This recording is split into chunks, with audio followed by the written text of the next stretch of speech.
40 years had passed since Moses fled from Egypt.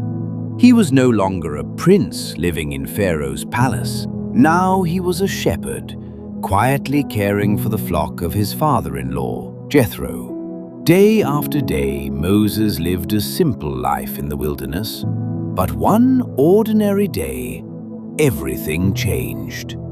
As Moses led the flock near Mount Horeb, the mountain of God, he saw something extraordinary. A bush was on fire, yet it was not burning up.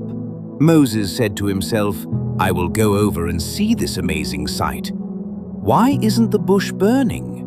As Moses came closer, God called to him from the bush, "Moses, Moses!"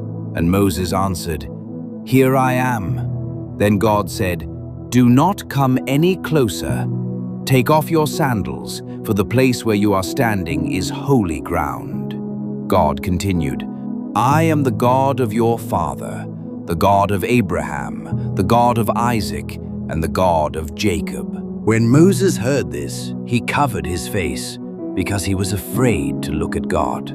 Then the Lord said, "I have surely seen the suffering of my people in Egypt. I have heard their cries. I know their pain.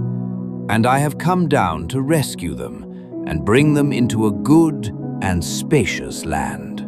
Then came the words that changed Moses' life forever.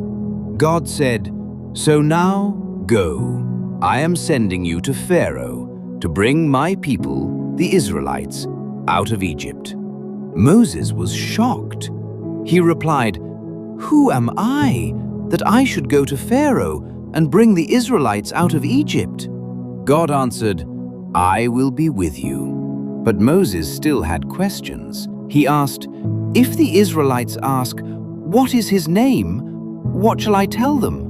God replied, "I am who I am." Then he said, "Tell the Israelites, I am has sent me to you." God also reminded Moses of his covenant with Abraham, Isaac, and Jacob. He promised that he would bring his people out of slavery and into the land he had promised their ancestors. Still, Moses was afraid.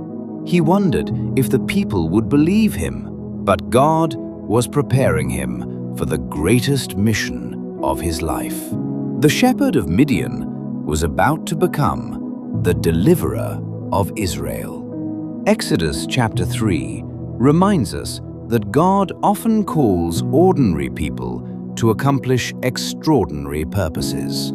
Moses felt weak, unqualified, and afraid, but God's presence was all he needed.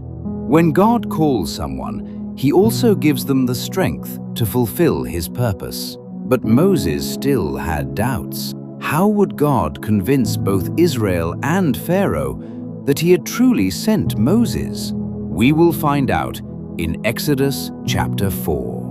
And don't miss chapter 4, so subscribe now.